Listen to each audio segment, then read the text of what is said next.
Oriol es, es un planificador. De hecho, es una persona que con los años se ha dado cuenta que su principal virtud es ordenar cosas. Cuando personalizas, conviertes un proceso en un proyecto. A mí la logística me encanta, ¿no? Obviamente, si no, estaría haciendo el tinglao este, ¿no? Está más claro que el agua. Aceptar que aquello que montas te va a cubrir el 80% de los ejemplos. O sea, que el plan se va a cubrir. Aquí hay un debate chulo, que es ¿qué mejoras primero, el proceso o la persona? Externalizar no es perder control. Es decir, la multinacional es capaz de controlar los costes y darse cuenta que externalizar le compensa. Lo que pasa es que a veces una idea tan sencilla como ordenar se ve revolucionaria. Y hay una última cosa, esa es la más complicada de todas, y a veces rompe proyectos, que es que el culpable es gerencia. Es que en general el caos es gerencia. Totalmente.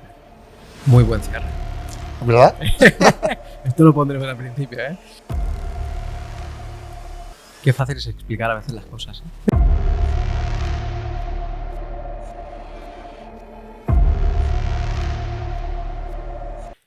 Bueno, muy buenos días. Hoy estamos en Va de Logística con un nuevo invitado. Fue profesor mío. Su primera clase como profesor, yo fui uno de sus alumnos. Él no estaba del todo convencido de cómo lo había hecho, pero el feedback que le dimos en toda la clase fue muy bueno. Oriol Pastor, bienvenido a Va de Logística. Bienvenido, muchas gracias. Muy bien. Bueno, pues como he dicho, nos conocimos, fuiste profesor mío en una época complicada de pandemia. Muy, muy, muy complicada. De hecho, ahora recordamos que fue ese momento de salir, no salir, y no sabíamos, creo que hicimos una sesión en casa, la primera sesión en presencial que todos íbamos con miedo de tocarnos, ¿no? Un poco, y de acercarnos. Con distancia, sí. Era muy 2020 complicado. Qué lejos ha quedado eso, pero fue complicado, ¿eh? Bueno, ha quedado lejos, ahora que lo piensas, han pasado 4 añitos, tampoco ha sido una barbaridad, pero todo lo que ha evolucionado, todo, y nos queda como si hubiera sido algo de otro mundo, ¿no? Sí, sí. Pero hay consecuencias de todo eso y supongo que lo hablaremos hoy, ¿eh? De las consecuencias que ha quedado también hasta dentro de las empresas. Cuéntanos un poquito quién es Oriol, su trayectoria, cómo acaba en logística. Cuéntanos un poquito sobre ti. Vale, para no alargar mucho, Oriol es un planificador. De hecho, es una persona que con los años se ha dado cuenta que su principal virtud es ordenar cosas. O sea, es ordenar y secuenciar cosas. Lo que pasa que es una cosa que con la madurez lo vas entendiendo más, ¿no? Yo empecé como planificador de producción en entorno multinacional. Rápidamente tuve la suerte de ascender a coordinación de planificadores a nivel europeo. Y muy joven, en menos de 30 años, me vino la oportunidad de ser supply chain manager en el sector de automoción, en un proveedor de primer nivel, en una empresa catalana. Tier 1, ¿no? Tier 1, sí. Que bueno, con toda la dureza que implica estar en el sector de automoción. ¿Qué aprendizajes te llevas de la parte? Yo creo que automoción dentro de la logística es uno de los sectores totalmente más apretados, más exigentes, donde realmente paralizaciones, todos tenemos la presión de paralizar cadenas de montaje y demás. ¿Cuál es tu experiencia? ¿Crees que realmente la automoción, cuando se dice que es de las logísticas más que se requiere una precisión más exacta, es así? ¿Es tu sensación? Totalmente.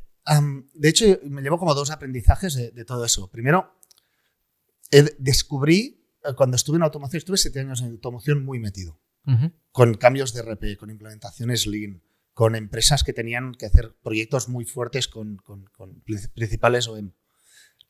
Y lo que aprendí en esos 7 años de mi vida, además llevando gente a cargo con una media de edad bastante elevada, porque venía de una empresa tradicional catalana, lo que aprendí en esos años de mi vida es lo que utilizo a día de hoy en todas mis formaciones y consultorías. O sea, realmente es un máster vital. Automoción es un máster vital, vamos a decirlo así. El problema es que cuando estás en automoción pierdes de vista el resto. Entonces, cuando sales de automoción, crees que hay unos determinados estándares que realmente no están. Y te encuentras con el mundo pyme, te encuentras con el mundo servicios. Es decir, que la automoción tiene unos estándares que se consideran estándares, pero que son high level realmente, ¿no? Sí. Y que el resto de empresas o de industrias, pues que no es necesario un nivel tan exigente. Yo creo que a día de hoy ya es necesario. Lo que pasa es que aún no se han dado cuenta del poder que tiene la organización de procesos de logística para ellos. Se siguen marcando como el principal objetivo es el margen comercial y el principal objetivo es la facturación. pero no se ve todo lo que puede llegarte a dar la operación por detrás. Entonces hay un enorme camino para recorrer que automoción hace años que he recorrido. Y lo que pasa es que no te la... O sea, bueno, una de las dificultades es hacer ver eso, realmente, a día de hoy. A las empresas, a las pymes. Bueno, yo creo que un poco este podcast, ¿no? Esta reclamación o hacer estas charlas es para dar importancia a las operaciones, a la logística, en cualquier tipo de industria, en cualquier tamaño de empresa, porque sí que es verdad, yo también tengo oportunidad de ir por muchas empresas y te das cuenta, hostia, que no hay tanta profesionalización. Los últimos años, yo creo que pandemia marcó un cambio. Y aquí pasó la logística a tener un papel algo más relevante, pero yo creo que ha sido también en algunas empresas un poquito soufflé. Se le dio importancia, relevancia y la posición que merecía o que merece en un momento determinado, porque todo dependía de qué pasaba en logística. Correcto. O en transporte, pero creo que, por lo que he ido viendo y demás en algunas empresas, hostia, se ha relajado esto un poquito, ¿no?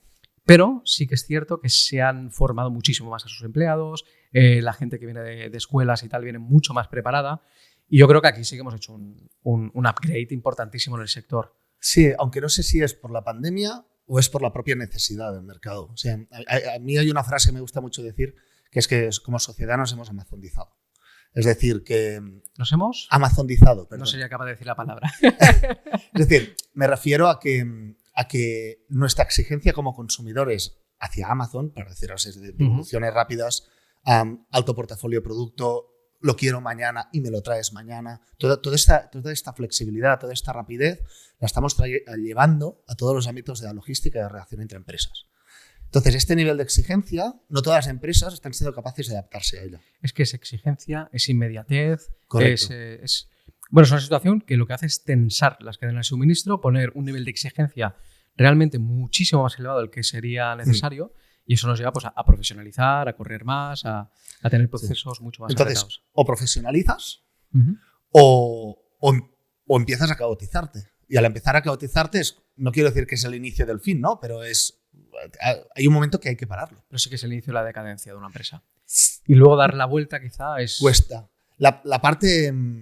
De hecho, lo que yo vendo como consultor es un poco eso, ¿no? Es, bueno, vamos a parar a romper el caos. Pero sí que es cierto que el perfil de clientes te contactan cuando realmente empiezan a estar en una situación límite. Sino cuando no voy a mejorar una organización, sino ayúdame porque ya no sé por dónde voy. Ya, y tú llegas a un momento que realmente es el complicado. Sí, empieza a ser complicado, sí. Nos hemos ido un poco, pero bueno, yo creo que sí, es está interesante bien. eso, sí. Después de la automoción, ¿qué haces? ¿Qué hace Uriol Pastor después de Pues mira, 7 años? es una reflexión interesante. Empiezo como director de operaciones, España y Portugal, una empresa de electrodomésticos. Y es curioso porque el cargo es mucho más alto, pero el nivel de exigencia es mucho menor. Eso es un gran aprendizaje. O sea, aquí es una empresa comercial. La gente, Uriol, que esté en automoción dirá, hostia, ¿qué empresa era que salgo de aquí en cuanto pueda? No, pero también es un aprendizaje porque empiezas a entender la parte mucho más política de la logística de las operaciones y mucha más el contacto con el cliente y el entrar en un almacén y que prácticamente te insulten, ¿no? Porque es tu cliente, es tu distribuidor. Cuando en automoción el cliente, que es es la fábrica, realmente es muchísimo más estable en general y no tienes tanto contacto, ¿no? Pero bueno, aprendes, ves otra visión y a los 38, 39 años Uriol dice, bueno, hay que parar por ese ritmo, hay que bajarlo un poco. Y entro en el mundo de la consultoría y entro en el mundo de la formación y ahí es cuando, casualidades de la vida, mi primera sesión, me encuentro contigo. Muy bien. Ahí la verdad que yo guardo un buen recuerdo de aquella época. Y no es porque estés aquí ni por hacerte la pelota, que no tenemos necesidad ninguno de los dos, pero sí que es verdad que hay gente que a la hora de formar lo hace de una forma pues, muy sencilla, muy humana, muy natural, y yo creo que a lo mejor por ser también tu primera clase, bueno, pues ibas como un poco más cauteloso y tal, pero hostia, llegaste a todo el mundo súper bien y luego lo comentamos, decir, hostia, pues para ser su primera clase, pues esto está de puta madre, ¿no? Y está bastante bien, o sea que yo guardo un muy buen recuerdo tuyo como profesor. Gracias. ¿Sigues dando clases? ¿Tienes también tu propia consultoría? Bueno, dirijo un posgrado de dirección de operaciones y también participo en distintas escuelas de negocios, aparte de hacer formación en empresas y consultoría. Sí que es cierto que yo abogo por una formación mucho más consultiva. Es decir, a mí una de las cosas que me gusta en las clases es que el alumno hable de él, con ciertos límites, obviamente, pero al final es cuando hay productos formativos tenemos que ir con cuidado porque vomitamos muchísima información muy concentrada en muy poco tiempo. y al final el alumno tiene que digerirlo. Entonces es mucho más fácil que lo digiera si le dices algo que le está pasando en su día a día. Entonces te dices, ostras, pero a mí me está pasando eso que estás contando tú, pero de esta manera. Y cuando puedes generar un poco de debate dentro de las sesiones, es muy chulo porque va saliendo la solución a medida que vas dando la teoría. Totalmente. Eso es muy chulo. Bueno, de hecho yo como alumno debo decir que es cuando te enganchas a la clase, porque al final información hoy en día, hostia, es que encuentras la que quieras, desde el punto de vista que quieras, en YouTube, en cualquier sitio, y tienes buen contenido realmente. Hostia, hay gente Totalmente. que genera un contenido muy, muy bueno, ¿no? Hoy tenemos también ChatGPT, que hay que ir con ojo, pero bueno, que también te da cierta información y que te ayuda a tener, bueno, pues una visión un poco más amplia, ¿no? Pero cuando estás en una formación, en una escuela de negocios o en cualquier sitio, y el profesor, aparte de, bueno, humaniza, o sea, al final baja toda esa teoría a casos prácticos, y yo creo que la mejor forma, y yo creo que una de las cosas que me gustó muchísimo de cómo hacías es, hostia, poder debatir con tus alumnos, que al final, incluso algunos podrían ser hasta tus clientes futuros, casos prácticos y reales, decir, oye, esta teoría, esto que ha funcionado en esta empresa que está documentado, ¿cómo se puede aplicar, ¿no? Y cómo podrías aplicar y con qué matices. Y yo creo que ahí es cuando como alumno dices, hostia, pues es interesante y te enganchas, y yo creo que fue una de las cosas que debo agradecerte porque fueron muy buenas y muy enriquecedoras. Gracias. Cuéntanos un poquito, tocas el tema del Lean, tocas tema Agile. Mira, es interesante esto. Claro, yo vengo de un aprendizaje Lean. O sea, yo en los 7 años de automoción me metieron, o yo mismo me entré en Lean por un tubo y, ¿no? Transformamos una empresa de arriba abajo. Volvemos a lo mismo. Cuando sales de automoción, descubres que no todo es Lean. Ni en todos sitios se puede aplicar. Y hay que ir con cuidado. Porque lo importante es encontrar la metodología correcta de aquello que tienes que hacer en función del contexto en el que te encuentras. Porque hay empresas que fabricar como churros les va muy bien, especializarse como si fuera una cadena de montaje súper estricta. Hay empresas que necesitan Lean y hay empresas que necesitan un caos controlado, ¿no? O sea, metodologías mucho más ágiles. Pero es que depende del contexto. Al final, quien te marca todo esto, y eso, mira, me gustaría que quedara un mensaje de este podcast, es que los de operaciones nos cuesta mucho mirar al cliente. Y la aportación de valor al cliente es lo que te tiene que definir la operación, y no al revés. Entonces ahí nos olvidamos mucho. Los operativos que creemos o nos tratan como centros de coste, tenemos que empezar a mirar hacia el cliente. Totalmente. Y tenemos que montar eso en función de lo que le damos al cliente, y no al revés.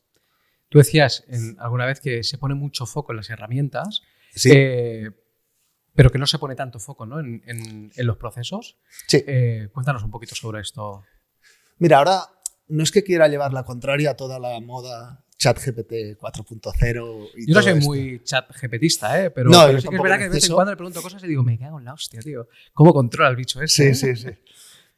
Es una relación de tengo que estar conectada, sí, tengo que saber lo que pasa, pero tampoco tengo que depender de ello, ¿no? Es una relación un poco especial. Bueno, las herramientas están para que nos ayuden, ¿no? Para usarlas, Exacto. que nos ayuden, pero que no son la gran solución de todo.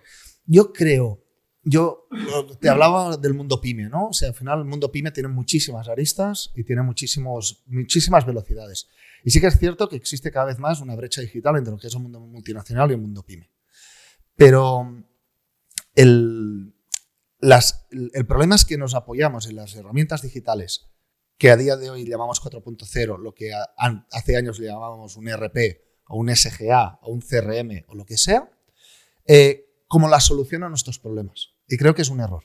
Si la solución a nuestros problemas tiene que ser que nosotros tengamos claro qué es lo que tenemos que hacer. No y puedo estar más de acuerdo contigo. Pero me alegro. Porque si no sería una discusión. No, también sería bonita, pero es totalmente cierto. O sea, yo lo veo en el día a día de muchísimas empresas. Es que somos seres que dependemos 100% de los sistemas. Es decir, trabajamos para alimentar los sistemas. Y nos olvidamos en muchas ocasiones que realmente que trabajamos para dar un servicio o para entregar un producto con unas características X, con un nivel de calidad y tal.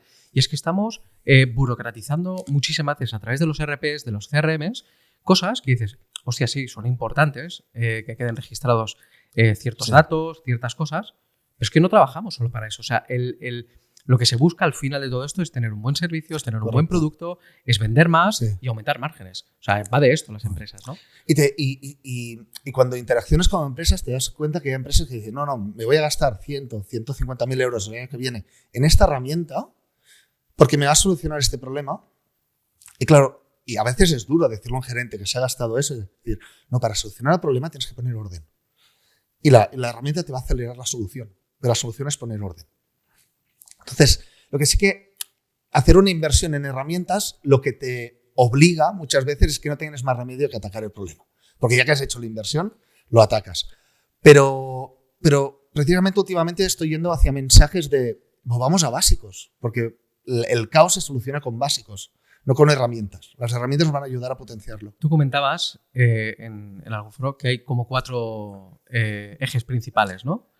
Para volver a los básicos. Sí, para volver a los básicos. Sí, para mí los cuatro ejes son los procesos, es decir, secuenciar, tener claro cuál es la secuencia de hacer las cosas.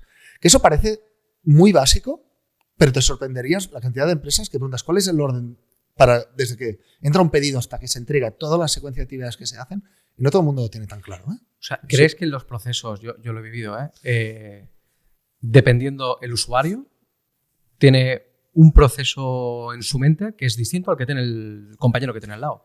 Y se hacen pequeñas cositas distintas, pero que crean una ineficiencia tremenda. Duplicidades, vueltas para atrás, tiempos de espera, etc. Entonces, son procesos, obviamente capacidades, es decir, saber medir los recursos que tienes versus la necesidad que tienes y que casen. Uh-huh.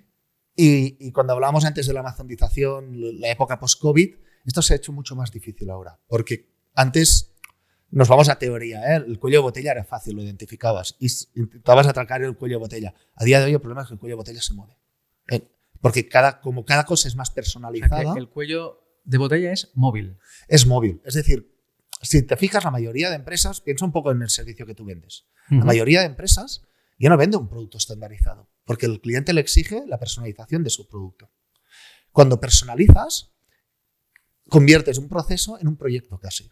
Y cuando haces un proyecto, como pierdes estandarización, los cuellos de botella no siempre están en el mismo sitio. O sea, en función de cómo evoluciona ese proceso, a veces están en un sitio, a veces en otro. Entonces es mucho más difícil organizar los recursos. Me estoy yendo en la parte mucho más teórica, pero es muy importante saber detectar eso para balancear recursos. O sea, yo tuve la suerte de participar en 2020-2021 en la implementación de un e-commerce bastante importante aquí en España, donde precisamente la clave del éxito era saber balancear cómo te caían los pedidos en Black Friday, cómo te caían los pedidos en Navidad, en el Día de la Madre o en situaciones de este tipo. Entonces, porque los cuellos de botella, en función de cómo te caían los pedidos por la página web, cambiaban. A veces eran en el picking, a veces era en la preparación, a veces era en el movimiento. ¿Cómo balanceabas esto? Entonces, procesos, capacidades, flujos de información, para mí es básico. Y no me refiero a 4.0, o sea, a veces simplemente con una pizarra es suficiente. O sea, que todo el mundo vea dónde está cada cosa y quién necesita ayuda, sobre todo. Cómo mover los recursos, qué picos de hora vas a tener. Exacto. A mí me gusta mucho el formato de tablero Kanban, lo utilizo bastante. Y de hecho, aprovecho esta plataforma para anunciar un proyecto que tengo personal de implementar tableros Kanban de manera estandarizada en empresas, tanto por app como con pizarras, para equipos y también para personas, para organización personal. ¿Por apps? Pero en una app, es decir, tengo la suerte de cuando voy a las empresas, la mayoría de empresas necesitan resolver este caos. Y una buena herramienta es implementar un tablero Kanban, que les ayude a resolver este caos. A medida que vas implementando uno tras otro, te das cuenta que los requisitos o las preguntas siempre son las mismas. Y el montaje depende de la respuesta a los limitantes de estas preguntas. Entonces, hemos llegado a un momento que, sabiendo dar las preguntas correctas y las respuestas correctas, el tablero se te monta solo.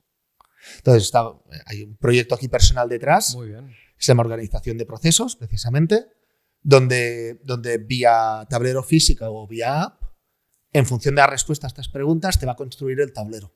Y obviamente puedes comprar solo producto, puedes comprar el producto y el servicio de consultoría que hay alrededor. Entonces, volviendo a lo que comentabas, hablamos de procesos, hablamos de medición de capacidades, hablamos de flujos de información y hablamos de personas, que al final es todos lo tenemos en la boca, pero en el fondo es la gran olvidada, ¿no? Es una relación un poco curiosa esta.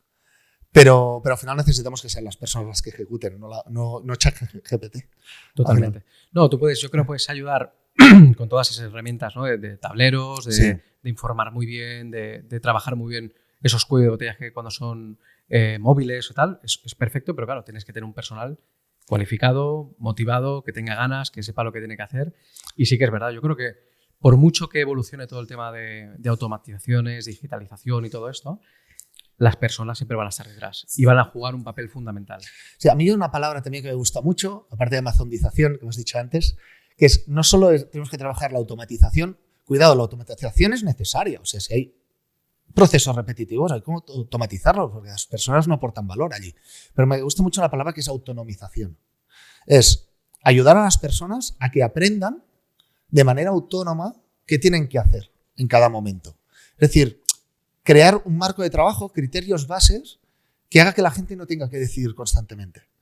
Y que no dependa, y eso seguro lo has visto tú en muchos almacenes, ¿no?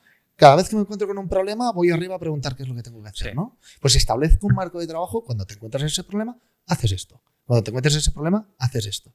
Hay que trabajar este tipo de autonomizaciones. ¿Cómo se hace esto? Es decir, supongo que cada caso será un mundo distinto, pero ¿cómo se implementa? Es decir, yo creo que estoy 100% de acuerdo, pero lo veo no difícil, pero sí que lo veo complejo. Dependerá de 1000 factores, pero al final muchas veces también las personas, y yo creo que pasará en la gran mayoría de empresas, tomar ciertas responsabilidades que se creen que no son suyas o que consideran que no son suyas, también tiene, complejidad, ¿no? O sea, aquí hay muchos factores. Uno de ellos es el que acabas de decir, ¿no? El miedo a equivocarse, ¿no? Entonces, obviamente hay un tema de cómo la empresa plantea este proyecto. Crear un entorno que el error no sea un castigo. Un entorno favorable. Es lo mismo que hemos hablado antes de los tableros Kanban, ¿no? Cuando implementamos este tipo de herramientas, rara vez nos encontramos en que un equipo es capaz de hacer las cosas un 20% como mínimo más rápido, ¿no? Entonces, claro, con un tablero se puede ganar, si no se ha trabajado anteriormente, un 20% de velocidad. Pero un 20% de velocidad es muchísimo. Es muchísimo. Claro. Muchísimo. Entonces, pero esto da miedo, porque un 20%... Tengo un ejemplo claro de una empresa a la que ayudé en la Comunidad de Madrid hace un tiempo, en un almacén de 10 personas, en que haciendo esto, pues, aplicamos un estilo de tablero a almacenes, haciendo esto de repente sobraban 2 personas. Entonces, claro, hay que ir con cuidado con eso, ¿no? Entonces, es muy importante que la atmósfera sea la correcta y primero tiene que haber un pacto con la empresa. Cuando te pase esto, tu reacción no puede ser cortar recursos, porque si no esto va a caer. Tu reacción estos recursos se reconvierten, se utilizan para mejora continua. Exacto. O intentas ganar volumen, otras cosas. Pero volviendo al tema de las personas, o sea, la autonomización, lo primero es tener un entorno correcto, porque si no, no va a haber ningún incentivo en hacerlo. Y el segundo es una cosa que cada vez me encuentro más, que es aceptar que aquello que montas te va a cubrir el 80% de los escenarios. O sea, que el plan se va a caer. Es decir, cada vez que implementamos cosas, te encuentras directivos, ya no hablo de gente pero es que entonces un día pasó y ¿qué pasa? Sí. Entonces, estos son limitantes a la mejora, porque nos falta a veces ver que, ¿qué ganamos controlando el 80% de las cosas de manera autónoma? Ganas mucho, entonces el 20% es, vale, para eso nos están pagando, para intervenir nosotros. Uh-huh. Porque si hiciéramos una herramienta que cubriera el 100% de los escenarios, ni tú, ni yo, ni nadie sería necesario. Entonces, es también una concienciación de que vamos a montar algo que no va a cubrir el 100% de lo que pase, pero te va a evitar tomar el 80% de tus decisiones. Y eso hay que trabajarlo. Aquí hay mucho tema emocional, también, de personas y a nivel emocional. No solo es procesos aquí. Porque hay muchas barreras emocionales a todo eso también, aplicarlo. Otra vez las personas. Volvemos a las personas. Que al final puedes tener herramientas perfectas, pero yo creo que el pilar fundamental es personas, y cuando tienes personas bien lideradas, bien capacitadas, puedes bajar muchísimo mejor cualquier recurso, cualquier acción que tengas que tomar, implementar, cambiar, es mucho más fácil. Pero si las personas no te acompañan... Sí. Aquí hay un debate chulo, que es ¿qué mejoras primero, el proceso o la persona? Pero si tú mejoras la persona y el proceso no funciona, se va a quemar, se va a volver a quemar. Es decir, yo creo que tienes que atacar las dos cosas teniendo como, no sé, seguramente que tú lo tengas muchísimo mejor analizado, pero al final yo creo que es un tema humano. Y al final es, si tú estás atacando un proceso, la persona ve que estás trabajando un proceso porque es algo que no funciona, que crea malestar o disfuncionalidades, y además eres capaz de formar a la persona, mentorizarla, apoyarla en lo que hace, creo que, no sé si el éxito está garantizado, pero por lo menos el bienestar y la predisposición a solucionarlo debe ser más fácil, ¿no? Estoy totalmente de acuerdo, no puedo estar más de acuerdo, pero hay un escenario en que a veces tienes que atacar primero el proceso, bajo mi punto de vista, que es cuando la situación es tan caótica que la persona ya no puede levantar la cabeza de la mesa, o sea, ha perdido el control. No, totalmente. Entonces ahí tienes que darle un flotador, y el flotador es una secuencia súper básica, es un ABC. Y que no es el proceso ideal, pero es el proceso de supervivencia. Y cuando es capaz de sacar la cabeza del agua es cuando la persona, entonces ya tiene que evolucionar, ¿eh? Y le tienes que ayudar, le tienes que apoyar, que empiece a ver un poco la luz. Pero a veces hay que tirar flotadores, ¿eh? Sí. Y el proceso a veces ayuda. O sea, a mí la logística me encanta, ¿no? Obviamente si no lo estaría haciendo el tinglao ¿no? Está más claro que el agua, pero es un sector durillo, ¿eh? Yo lo veo que yo bajo prácticamente todos los días al almacén de trabajo, o cuando voy a las empresas siempre pido ver el almacén si se me presta la oportunidad, si me dejan. Y es que es un trabajo que realmente es súper dinámico, es estresante, no es sencillo en todos los casos, y quieras o no, hostia, es un sector estresante. Habrán casos que más, casos que menos, ¿eh? Pero sobre todo almacenes que trabajan el cross-docking, que trabajan... Aquí hay un nivel alto, ¿eh? O sea, preparar pedidos tiene lo suyo también.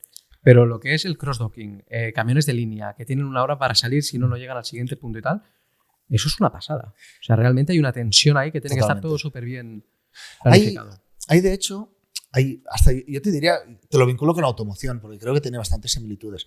Yo creo que te curte muchísimo este sector, tanto el logístico como la externalización logística, como lo que es la automoción. Y hasta hay un punto de adicción también, ¿eh? De la adicción al no parar constantemente, al solucionar. Sí. La adicción al solucionar puede llegar a ser adictivo y hasta es peligroso a veces. Precisamente lo que hablábamos antes es que yo lo que creo que está pasando es que empresas más tradicionales se están encontrando con, por ejemplo, la introducción del e-commerce, que la exigencia de velocidad es mucho más rápida de gestión, y precisamente como no han trabajado nunca este ritmo, el e-commerce les obliga a ir hacia ese ritmo. Y ahí es donde empiezan sus problemas. Y una de mis grandes recomendaciones, y no es porque estés aquí tú delante y a los que nos vean, pues se lo digo desde el punto de vista pyme, es cuidado, que puede ser que la situación de las pymes ya no te permita tener un almacén internalizado, porque no seas capaz de adaptarte y tengas que externalizar. Sí, yo creo que es un debate tremendo, y cuando vas a muchas empresas y les dices, hostia, creo que parte de la solución sería valorar, o sea, ya no tomar la decisión porque hay que profundizar muchísimo en muchos aspectos, pero externalizar creo que muchas veces tiene sentido, porque al final llega un momento en el que tendrías que profesionalizar tanto y estructurar tanto tu empresa que por muy bien que lo hagas, tus costes también aumentarán. Lo pones en manos de un tercero, sabe lo que tiene que hacer, parametrizas muy bien, se pueden adaptar. ¿En todos los casos sirve? Pues seguramente que servirá, pero que a lo mejor no es la mejor solución en muchos casos. Pero externalizar logística tampoco quiere decir abaratar, porque yo tengo opción, ¿no?, a debatir con empresas este tipo de cosas. Ellos piensan, las empresas, en externalizar es igual a abaratar costes. No tiene nada que ver. O sea, externalizar, ¿podrías abaratar costes? Por supuesto que sí, pero es posible que no. Pero es posible que externalizando te ayude a mejorar tanto tus procesos internos, que te permita vender más, vender mejor y tener pues un retorno que no es tan directo, es una causa más quizá indirecta, pero porque te libera un montón de procesos dentro de la empresa, ¿no? Yo aquí no sé si tú detectas algo similar, sí que veo una gran brecha multinacional pyme. Es decir, la multinacional es capaz de calcular los costes y darse cuenta que externalizar le compensa. Sí. Es capaz de ver eso, es capaz de tener esa discusión. La pyme, como no ha medido sus costes realmente, al final el almacén es un cajón desastre, primero ya no ve la ventaja económica. Y en muchos casos tiene el miedo de la pérdida de control. Como no tiene un proceso robusto, la externalización le obliga a tener un proceso robusto. Yo pienso que externalizar no es perder control, creo que incluso te puede permitir a ganar control. Y tienes la autoridad como cliente, que muchas veces no tienes la autoridad como propia empresa. Yo creo que esto es verdad, sí que es cierto. Esto pasa. Y también a lo que tú decías, una multinacional suele tener bastante claro cuál es su budget, sus objetivos para los próximos años, su plan estratégico. Sí, sí. Las pymes, si tú a muchas pymes, no voy a decir todas, y muchísimo menos, por supuesto, pero que hay muchas pymes que no saben lo que les va a pasar. Obviamente el mercado es volátil, lo que tú quieras, pero es que no tienen claro dónde van a estar en 3 años. Porque entonces aquí será difícil medir si es mejor externalizar o no. Claro. Bueno, dependerá cómo va el año que viene. Hostia, sí. Dependerá un montón de factores externos, pero hay un montón internos y de decisión tuya que pueden tener un impacto en qué haces, en cómo te organizas. Y esto no siempre es así. Luego comentamos también la intralogística. ¿Qué es para ti la intralogística y qué se aporta desde ese lugar? Volvemos un poco a lo que hemos estado comentando ahora. Puede ser una intralogística en un almacén, puede ser en un taller, en una fábrica o en una oficina. Yo, por ejemplo, tenía suerte de ayudar a oficinas que venden seguros. O sea, al final, todo tiene una intralogística. Sí, todo al final tiene una secuencia de actividades para ir de A a B. Y esa es la intralogística. Independientemente de donde la apliques, ¿no? Exacto. Sí, hasta un comercial tiene un proceso de venta. O sea, realmente es... Entonces, la intralogística es todo aquello que hacemos que nos gasta recursos. Entonces, todo el que nos gasta recursos, que ya puede ser en movimientos, puede ser en uso de herramientas y puede ser sobre todo en gestión del tiempo. Entonces, creo que la gran olvidada de todas las mejoras es esta. O sea, con esta famosa amazonización de la sociedad, volvemos a lo mismo, nos encontramos que a veces no merece tanto la pena mejorar tu tiempo de transformación, aquello que estás haciendo, como si mejorar todas las coordinaciones a tu alrededor. A veces tiene más beneficio mejorar, que estés bien coordinado con los departamentos de al lado, que no que lo que tú hagas tenga una performance del 100% y hayas ahorrado 2 minutos en hacerlo. ¿No? Porque al final, la persona que está ahí fuera, vamos a volver hay un cliente esperando, ¿no? El cliente esperando le da igual que tú hayas sido muy rápido en la máquina. Si, me invento caso, si al comercial le ha quedado un mensaje de ese pedido 8 horas en su bandeja de entrada. Se le da absolutamente igual, hay que verlo en forma global, o sea, en forma de izquierda a derecha. A mí me gusta mucho decir de izquierda a derecha, ¿no? De inicio a fin en la empresa, no por departamentos. Y esta es la intralogística. ¿Cómo ves los procesos? ¿Cómo ves todo lo que ves en la empresa? De izquierda a derecha en lugar de arriba a abajo, ¿no? Jerárquicamente. Qué fácil es explicar a veces las cosas, ¿eh? Qué difícil es hacerlo. Sí, o sea, es explicar así y dices, joder, pues vamos a hacerlo, ¿no? Pero realmente es complejo y por eso hace falta gente que te ayude, también a veces externos, consultores y tal. Sí. Es bueno que te ayuden, porque al final tú estás viciado por un montón de cosas y tú puedes tener las ideas súper claras, pero formas parte de ese caos. Claro. Aunque puedas ayudar o tengas una visión más clara o mayor capacidad o lo que sea, pero realmente tener ese externo a veces que te diga, para un momento, sabes hacerlo, la teoría la sabes, voy a ayudar a hacerlo, ¿no? Todo el proceso de izquierda a derecha. Sí que es cierto que bueno, hasta es difícil explicarlo a veces, también cuando entras en el detalle, pero como a modo de anécdota, este miércoles de la semana que estamos grabando, estuve en una empresa, no por confidencialidad no puedo decir el nombre, pero estuve en una empresa del servicio de servicio social, pues de las más importantes que hay aquí en España, ¿no? Con un nivel de presupuesto enorme. Entonces estaba en el departamento de intervención social, 300 personas, muchísima gente. Entonces hablaba con la persona que es responsable de eso. Me decía, no, es que cada departamento tiene un problema y tiene una historia y tiene distintos escenarios.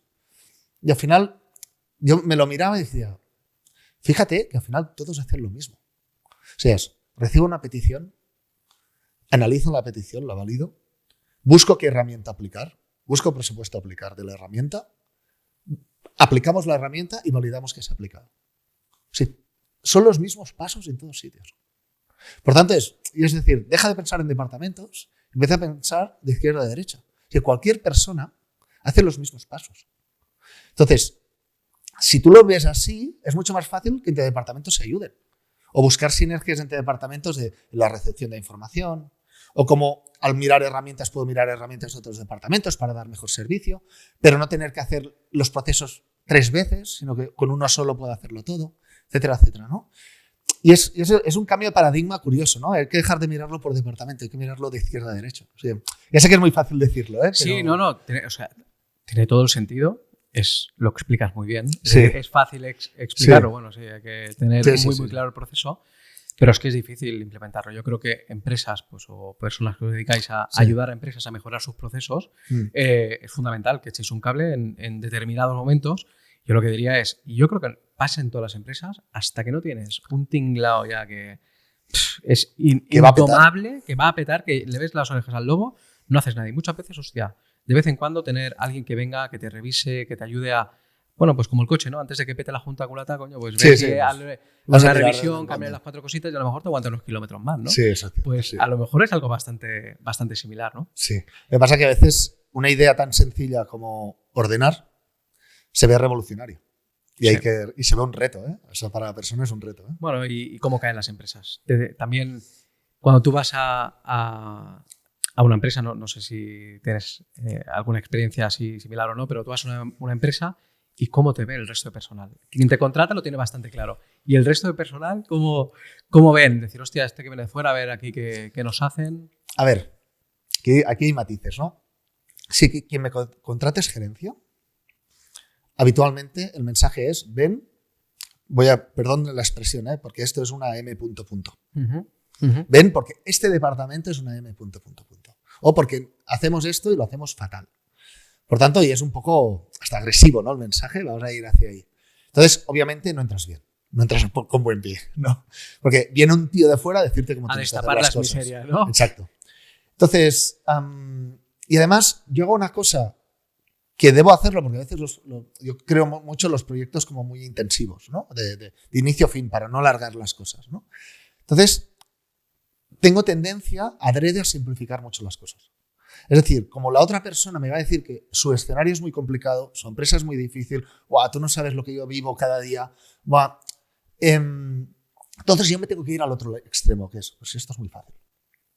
Esto es muy fácil, para encontrar un punto medio, ¿no? Entonces, cuando das este mensaje de esto es muy fácil, como hablábamos ahora, la gente se enfada. Es que el día a día es complejo, está claro, sí. Pero que arreglar las cosas es relativamente sencillo. Exacto. También lo es. Al final es aplicar procesos, orden, organización. Exacto. Y poner un poquito de cordura a veces, ¿eh? Entonces, ¿qué me encuentro? Me encuentro con personas que cuando al final son capaces de verlo de izquierda a derecha, se enganchan muchísimo. Y hay gente que le cuesta un poco más y que va un poco a remolque, ¿no? Te encuentras un poco de todo. Pero al final, volvemos al tema personas. Yo intento mucho ser capaz de hablar con un gerente y ser capaz de hablar con un operario, tener 2 vocabularios, para que te vean un poco como que no estás ahí para ayudar. Estás para ayudar, correcto. Sí, y yo creo que toda la gente todo el personal que está involucrado en estos procesos de mejora de almacenes, automatizaciones, cualquier proceso, yo creo que se va a un enriquecimiento profesional tremendo. Es decir, de ver cómo se está haciendo, de ver que era posible hacerlo. Yo creo que como profesional, la gente que esté trabajando en estos equipos, sí. Hostia, yo creo que dirá, hostia, este tío la toca o esta tía la toca y nos ayuda a hacer esto. Y yo creo que ahí, automáticamente, también hay un crecimiento profesional del propio equipo. Claro, ves otros escenarios. De repente dices, ostras, pues mira, ahora, sí, sobre todo es importante, y volvemos al tema personas. Las personas tienen que crecer con el proceso. Entonces, tienes que ayudarles a arrancar. A veces tienes que empujar tú para que arranquen, a veces los acompañas a arrancar. Pero una vez han arrancado, la empresa tiene que dejar que las personas evolucionen, se estrellen. Porque si Oriol me tiene que venir a solucionar los problemas, eso no va a funcionar. O sea, Oriol te tiene que ayudar a hacer el primer paso, ¿no? El paso grande, y después ya que las cosas fluyan. Y aceptar la velocidad del cambio, que a veces a gerencia le cuesta mucho esto también, ¿eh? Y hay una última cosa, esa es la más complicada de toda, y a veces rompe proyectos, que es que el culpable es gerencia. Es que en general el caos es gerencia. Muchas veces, seguramente que sí. Y eso es complicado de gestionar. Ahí te quedas a medias siempre, al final. Ahí dices, bueno, pues el siguiente capítulo te lo cuento, ¿no? Sí. Es complicado. ¿Has estado a gusto? Buah, ha estado súper bien. Me ha pasado volando. No sé cuánto rato hemos estado. Pues esto hice con unos 30 y pico de minutos, 35 o así. Pues está muy, muy a gusto y creo que entre el espacio, el escenario y la compañía, pues fantástico. Pues yo te quiero dar las gracias por aceptar la invitación, por enseñar cómo lo haces también. Espero que te vaya muy bien con la consultoría, como te está yendo, con el proyecto nuevo que tienes, que tiene Gracias. muy buena pinta. Y nada, si algún momento quieres volver a explicarnos más cosas, este es tu escenario, es tu sitio. O sea, Yo encantado. Genial. Ya cuando este sea el podcast más famoso de logística Sí, algún día. en todo mira, habla hispana, yo creo que estaré encantado de volver y si no, cuando tú quieras, Carlos. hoy has ayudado seguro que a mucha gente en Qué guay. clarificar cosas. Estoy totalmente convencido y esto es uno de los motivos por los que me apetecía mucho hacer esto. Pues al final, yo como mensaje, dije, es que al final yo soy muy simplista con algunas cosas, pero aunque nos parezca que en nuestra empresa todo es muy complicado, lo que aplicamos en las empresas, las mejoras siempre son las mismas. Es que está todo inventado. O sea, le puedes llamar Lean, le puedes llamar Agile, pero es sentido común y es mucho más fácil de lo que creemos muchas veces. Totalmente. Muy buen cierre. ¿Verdad? Esto lo pondremos al principio, ¿eh? Fantástico. Bueno, Uriol, muchísimas gracias por aceptar la invitación y gracias por este tiempo. Fantástico. Un abrazo a todos.